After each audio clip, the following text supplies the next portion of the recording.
And we are live. Yes, we are. Yes, How are you we doing, are. Angela? Oh, I'm doing wonderful. How are you, Michael? I'm Oh, doing amazing. Thank you so much for asking. Excited about the topic today and also excited to wrap up the DevOps Handbook. It's been a wild ride. we have been hustling, okay? Yeah, I don't have my book to hold up today. I'm working off the Kindle and Audible version on my That is phone. okay. So I'll just hold that up today. That is okay. But we did it. We took on this very weighty tome about DevOps Handbook, the second Yep. edition. We read it in it wasn't, I wouldn't say it was unconventional because instead of doing a couple of chapters where you're kind of pacing your flow, this book is separated into parts, and it's separated into 6 parts, and it was just a logical way to Mhm. kind of, some weeks you'd be full steam ahead and, you know, all loosey goosey. And then some weeks you're like, oh my God, I got like 400 more pages to read. So, I know. but we did it. We stayed the course. We did what needed doing and we finished. And we learned a lot. So let's start with chapter 21, or is it 22? I think yeah. This is part 6. We're jumping right in here. Yes, let's This do it. is part 6, InfoSec and change management, covering chapters 22 and 23 in the book. I was excited about this one because security is so important in this day and age of digital everything, right? So we just have to keep it top of mind. And one of the things that I appreciated when they started this chapter, and I actually have a slide. I like going to my slides here I got for. I know. When I heard them say that they didn't use the acronym, Yeah. but every time they Yes. referenced confidentiality, integrity, available, I was like, oh, CIA. Like that it's written in my margins because Yeah. they're not calling it CIA. They're literally saying a mouthful. Yeah. So I mean, and just for the folks that are following along, listening, I have on my screen a article by Myra Jaringa. The title of the article is "The CIA Triad: A Pillar of Cybersecurity." And in this article, she goes through the term CIA, or the acronym, which Mhm. stands for confidentiality, integrity, and availability. And in the book, they referred to CIA, but they didn't call it CIA. They like you said, Angela, they spelled it out. But as soon as I heard them spell it out, I was like, yo, they're going back to like the essential roots of security. And I think what Mhm. is it, the National Institutes of NIST, whatever NIST stands Yes, for. I'm drawing yes, a blank. yes. Y'all know who NIST is, right? But they defined the CIA. And so that's kind of like the gold standard for security. So I was like really, really pleased that they brought that into this discussion. Yeah, it was really refreshing to see that. They started off with that. It's Yeah, literally in the introduction. Security is a part in the introduction. Security is yeah, a part of everyone's job, and no truer phrase can be spoken when you work in technology. It is not just the security guy, hey, Nick. It's not just the security guy who it's his responsibility. No, it falls on all of our shoulders. And in some of these examples, you know, the developers need skin in the game. So being able to secure their applications with the help of InfoSec by their side, uh, having DevSecOps, literally not mhm, putting it as, at the end as a footnote. No, it really, really meant reading this. It harkened back to this is how it should be. And mhm. the fact that it was the last chapter, I was kind of bummed. I would have led with that. But I know they're always talking about the 3 ways, and that's what this book is kind of known Yeah, for. But security is a part of everyone's job, and they put it front and center. So I was very happy to read that. yeah. And as we get into chapter 22, and they talk about making sure that security is part of your day-to-day work. They talked about how there's one security guy to every 10 DevOps guys Nope. and gals, up to Mm-mm. every 100 developers or whatever the case is. Yeah. Um, But one security to 10 ops to 100 devs. Yes. That's, yeah. And we know there's never enough security people. We know there's never enough. They are always the busiest people to get a hold of because they're chasing our tails, trying to like, hey, y'all broke this. This is insecure. You know, hey, you got this new standard. So we have to take it upon ourselves to help them so that we're secure out of the gate. So we definitely got to make it part of our day-to-day work. You said it. You said it.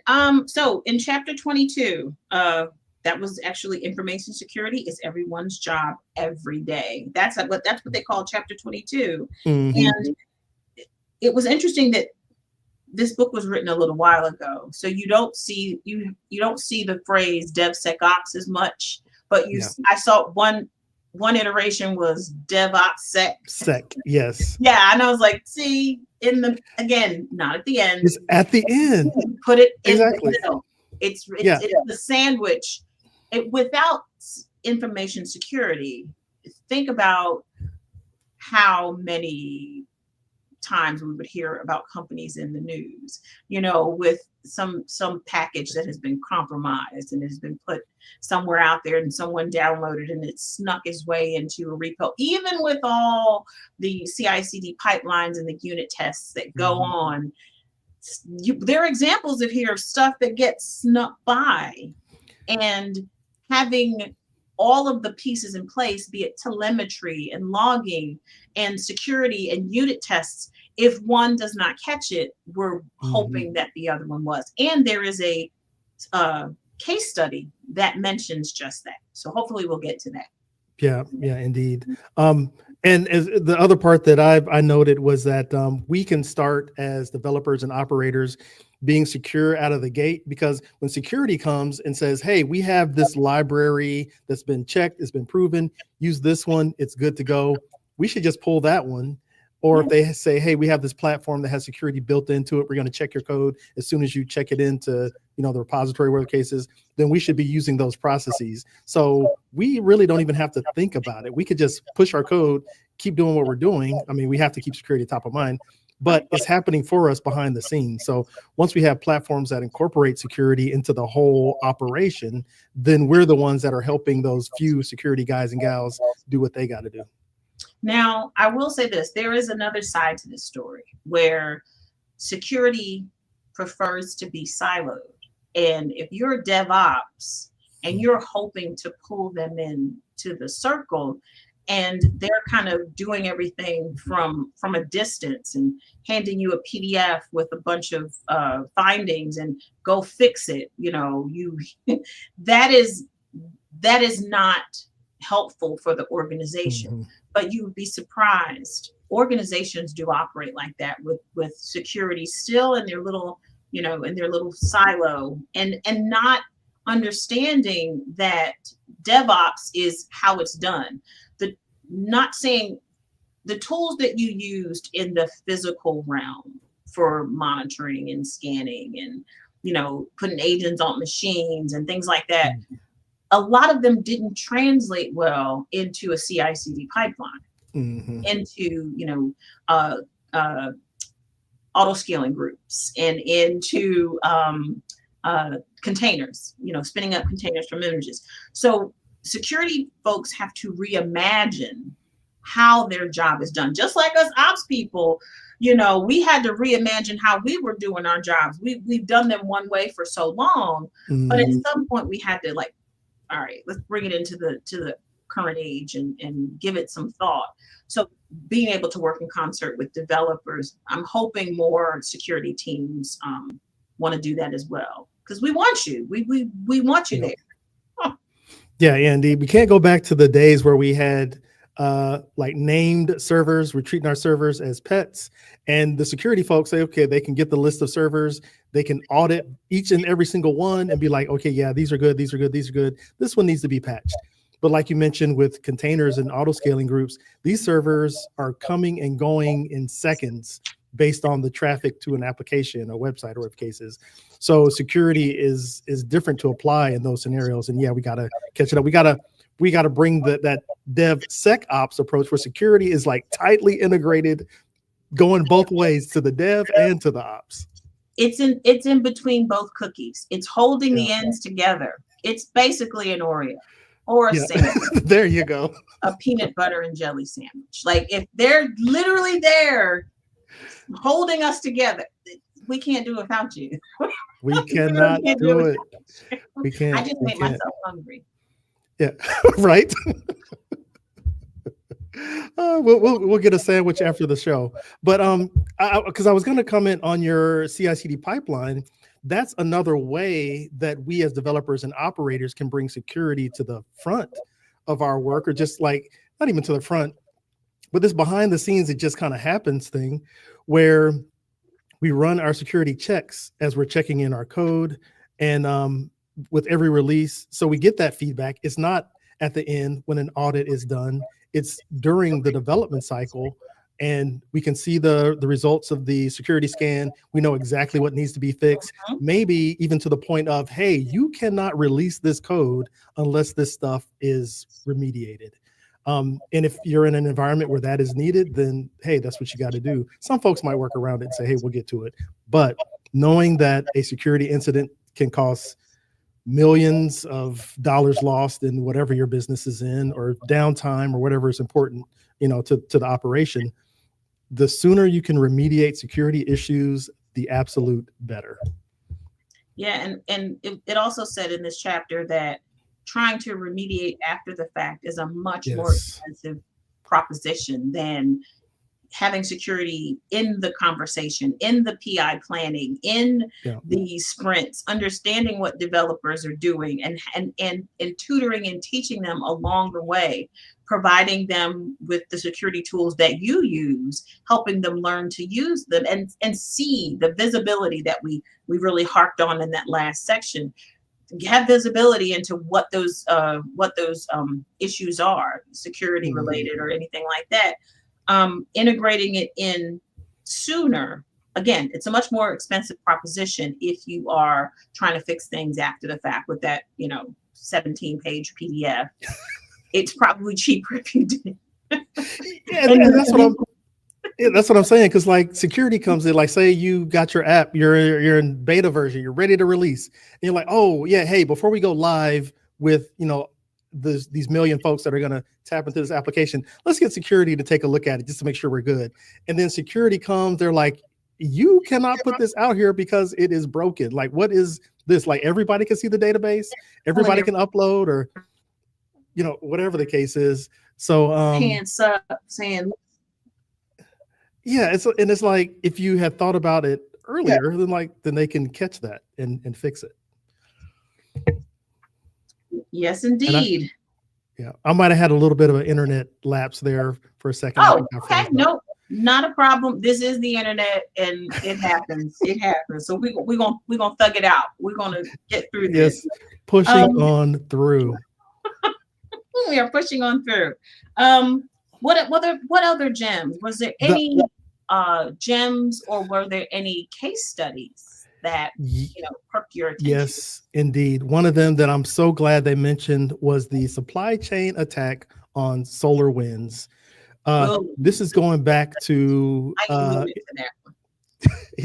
enterprise software that just about everybody was running, and somebody got into the code and really mucked things up, and it broke a lot of systems. People had to go offline so they could fix it. People were running old versions of Windows, and they couldn't even figure out how to get into the software to fix it.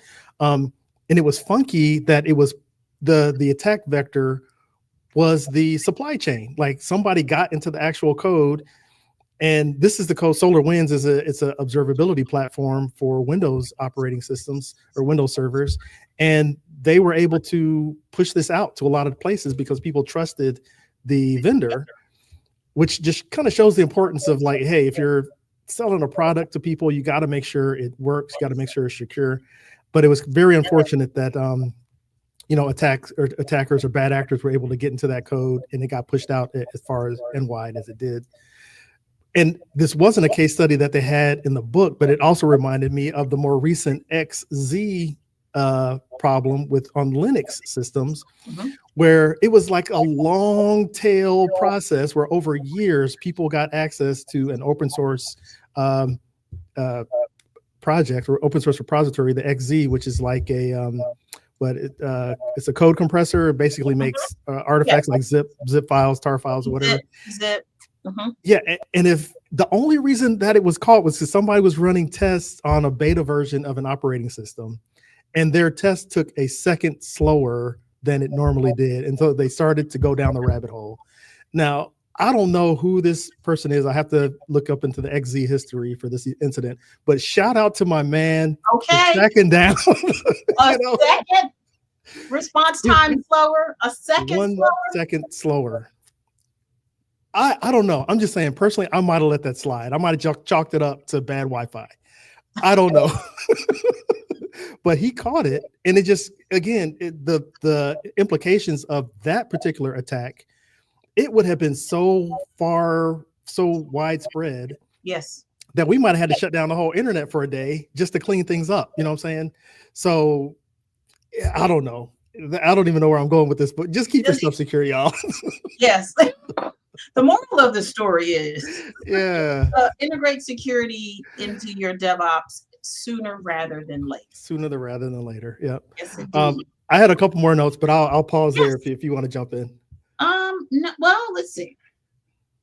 I think I mentioned about a breach. I'm trying to find it in my notes because unfortunately, there was a comment about, I put a comment in the margins again, and we're talking about integrating information security into production telemetry. And it was the worst thing to happen to any company that produces a service or software is for someone to say, "Excuse me, I found a bug in your product," and finding out the fact that you didn't detect it, the company that runs the service or whatever, the fact that this is very similar to the XZ, or is it XZ? Yeah. XZ, yeah. It sounds very familiar, and it happens because people are used to things working a certain way, or they're just curious. And this was one of those things where the breach was detected not by an internal monitoring control, but was far more likely outside the organization. It could be a business partner or a customer who notices whatever. And I think understanding that, yes, there are blind spots. We all have them. Each organization has them. Each team has them. But I think we're better together when understanding, doing more pen testing, having the security again kind of baked in.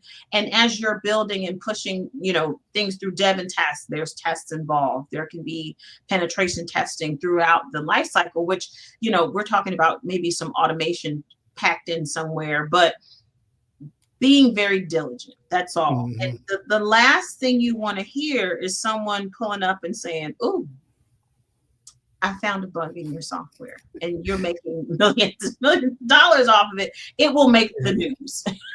Indeed. And great minds think alike. That was another point that I had taken as well. Is like, isn't it crazy that security breaches aren't reported by the company themselves, but by somebody that's using that company's application or product? So that's kind of crazy. The other point that I had was like, one guy said that he would hide malicious code in unit tests because nobody looks at the unit tests. Exactly. Genius. Nobody's running security checks on the unit tests. So when I read that, I thought about the part, it was maybe 1 or 2 sessions ago, where they were saying, when you're trying to fail over some DR, you need to make sure that your management systems and your backup, you need to have redundancy in the systems that do the monitoring and do all the things, because something like this could quite possibly happen where you can't right the ship because you don't have this part of your infrastructure running for whatever reason. And where was I going with this? I'm not even sure. But again, it's having the telemetry baked in, maybe watching what's in your unit tests, understanding that if something gets pushed in to a test, has it been vetted? Has it, what do you need to do? I'm sure there's a section in 22 where they're talking about creating a security telemetry in your environment, and it's looking for things just like you just said, like maybe unit tests need to be something that needs to be vetted. There are certain parts of the CI/CD pipeline that needs extra attention when when insecurity probably has the tools. And again, if we're talking about sharing repositories, sharing information, they're making these tools readily available to you and hopefully training you in the ways how to manage and maintain your code and your tests and your systems, and from known and unknown vulnerabilities. Yes, indeed. There was one more point that I had. Oh, the CVEs, where patching, like CVEs are reported, or CVEs being common vulnerabilities and exposures. Those are usually reported after the vulnerability has been patched. But even after that vulnerability has been reported, patched, and everybody's out here evangelizing it, hey, you need to secure your systems for this. Some companies don't even do it then, which gives the attackers an opportunity to exploit these vulnerabilities. These old vulnerability, old exposures. And the point was, like, for the people who update more frequently are less likely to be attacked or exposed to these types of vulnerabilities. Because now everybody knows about it. So if you're running on some old code and they're poking around on your system with Metasploit or something like that, and they're like, oh, hey, that port's open. Hey, let's see what we can attach to this. We can find. Like, oh, you're running that version of Apache or whatever. Well, guess what? We're going to do a SQL injection on your application. So yeah, patch your stuff. That's my moral. The moral of these two chapters: patch your stuff and don't put security at the end. I think we're done here. We've done. Yeah, that sums it up very, very nicely. It really, and there were tons of case studies. They jammed quite a few in these last two chapters. Did you notice that? I did. I was trying to take notes so I can differ between the Etsy and the Twitter case study and a couple other ones, but they were all starting to jot together. I agree. Yeah. So there was one about when you hear the phrase shifting securely, shifting left. So we're thinking about a line, and if we keep security is usually at the end of it. It's at the farthest right end in a lot of organizations. But in the Fannie Mae case study on page 376, they're talking about shifting security left at Fannie Mae. And you think about how the old way, and I'm kind of paraphrasing here, that you would hand off your code to ops, they would put it into production, security would run tests and send you back that PDF or whatever. And they realized that it was such a waste of time. And they started to train, like I mentioned, training developers how to use these tools. Don't keep them to yourself. Make them responsible for this is their work. Make them responsible for it. And then what'll happen is stop calling them, they've used, they've rebranded it. Instead of calling it vulnerabilities, they call it defects. These could definitely just be considered defects in your code. You're using a bad module, a bad package. Well, why don't you use something that's has been patched or whatever, or get the ones that are blessed from security. Again, sharing all the goodness inside of your repositories, sharing your tools, sharing your processes, really alleviates, doesn't get rid of them 100%, but it helps alleviate some of the issues that we're reading about here.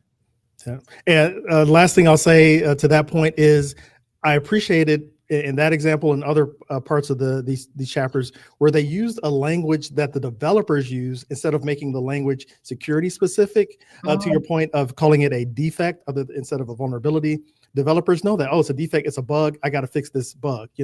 They understand that. Or with I forget which scanner it was, but a scanner that used the Gherkin reporting format.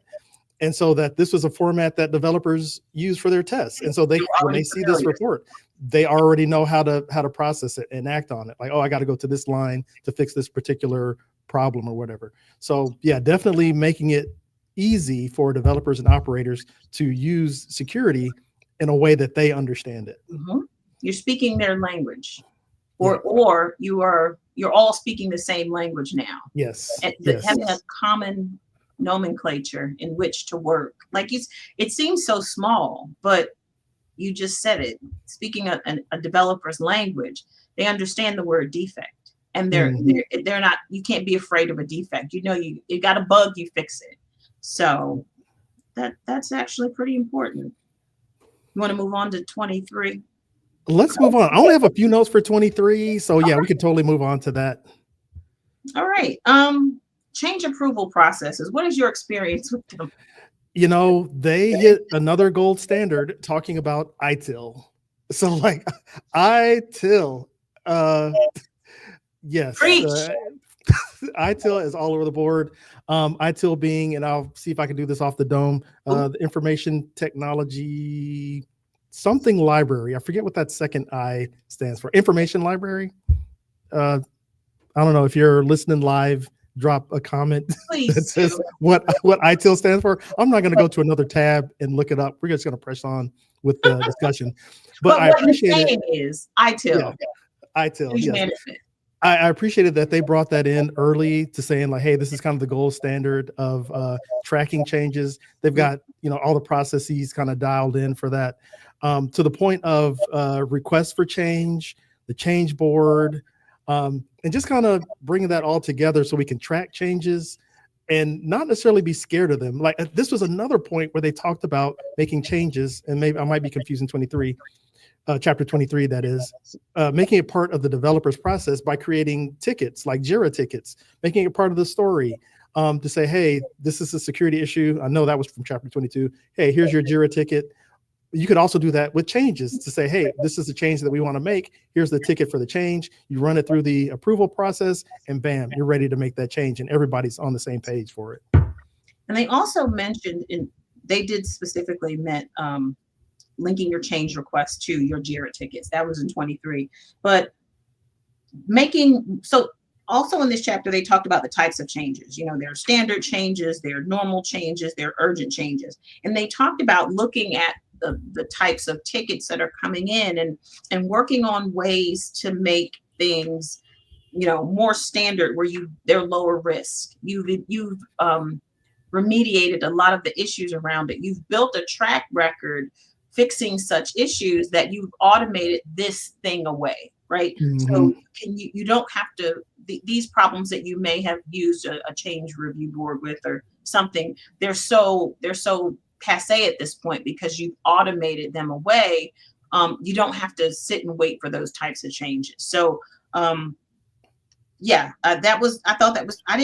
never heard of that. Like you have a problem and you fix it in such a way that it becomes like a non-event. Yes, that's the word I'm going to use because we used it before.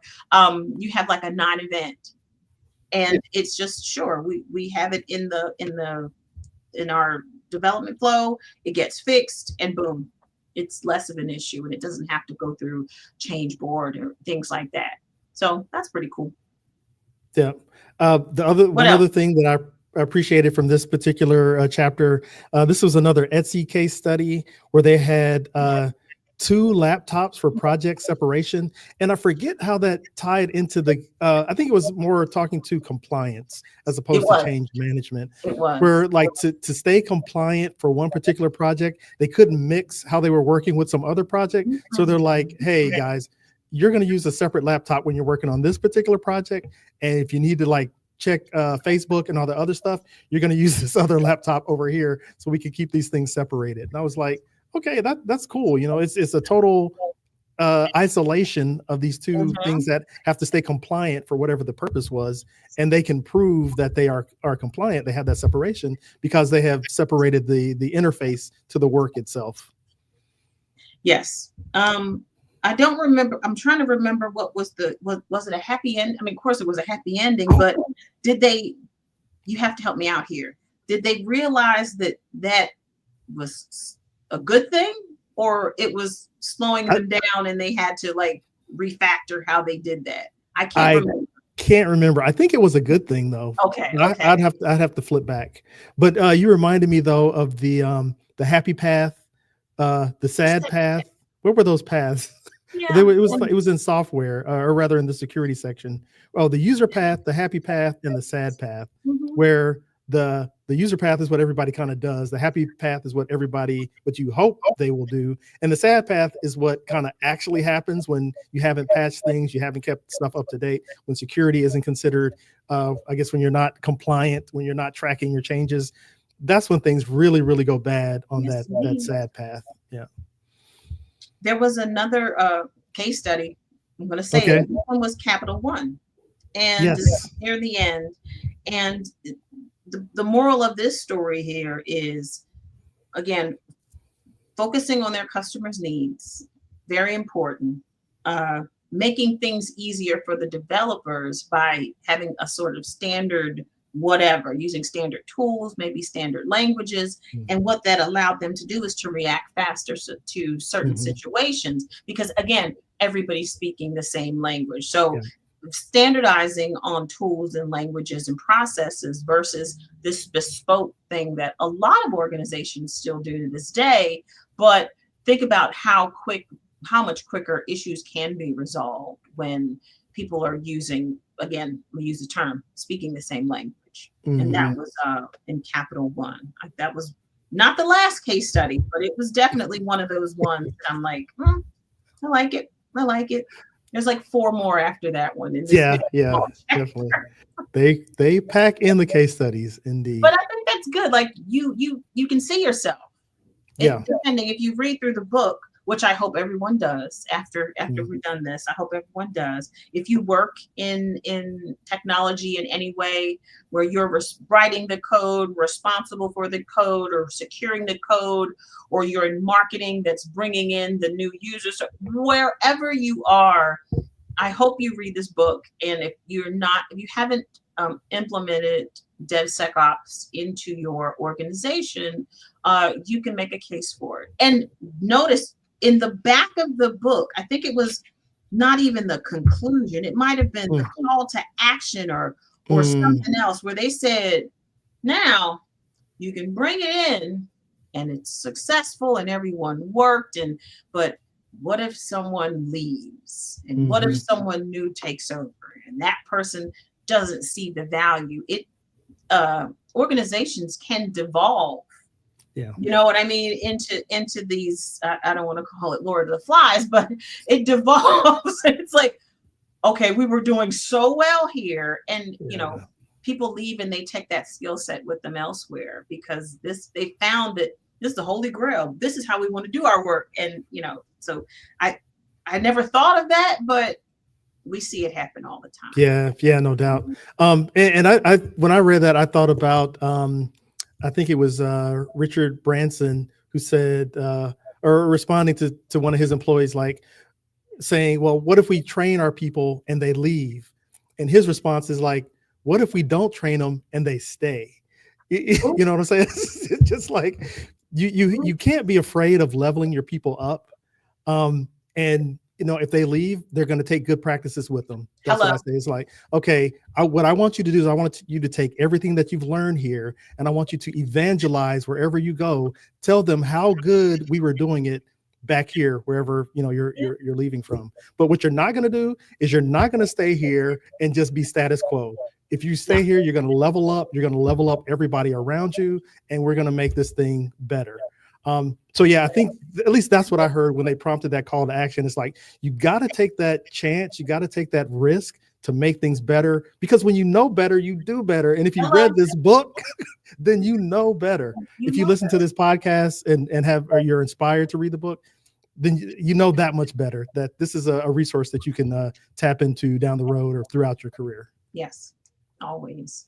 I had a person on LinkedIn who we follow each other, and he's internet famous. And he said, oh, I'm enjoying y'all discussions around this book. And I was like, wait a minute, Mr. Kubernetes. Thank you for appreciating this. I appreciate it so much, because he works at a huge technology company, and to be able to, he reads this book, he read the second edition, he had to go back to it and learn a little bit, because technology is always changing. So the next edition will be even more case studies, and it'll be even more in depth. So we won't be reading 3rd edition, not here, but no time soon anyway, right? no time soon. But that was we enjoyed this. I enjoyed it. Now we need to worry about the next book. Okay, and let me put that up there. I've been waiting to tap that banner to say, what are we going to read next season? If you are live on the live stream and you want to share something that you're interested in us reading along with you, you could drop that in the comments. If you are watching the replay on LinkedIn, YouTube, Instagram, Twitter, or X, whatever the kids are calling it these days, shout us out. Let us know what you're interested in reading, and we will definitely consider that, because I don't know about you, Angela. I had fun working through this book, discussing it with you, sharing it with the people that are watching and listening, and I'm looking forward to the next round already. Like at part 4, I was like, oh man, what are we going to read next? And here we are, like, 3 weeks later, and or how much later, getting ready to move on. So I'll leave it at that. What are we going to do next? Hit us up with any suggestions using the hashtag cover to code wherever you are. We're on Twitter. I'm calling it what it is. We're on LinkedIn, wherever. You know how to get in touch with us. Let us know what we should read next, because we might take a week off. I don't know. We might have something up the sleeve next week. I don't know, but we want to know we'll see what happens next. And it is my hope that there's actually some coding involved. Like, that would be so legit. Get your thinking caps on, and so so it is called Cover to Code. Cover to Code. Get your swag ready. Swag ready. I feel bad because his swag is still sitting in a box waiting to be taken. All in due time. I am the worst. But it's all in love. I'm sorry. Yeah. But yes, I guess we'll see you soon. Yeah, we will be back here at your same time, same channel, however you're picking this episode up. Right. We will see you here soon. All right, everybody. Take care. All righty.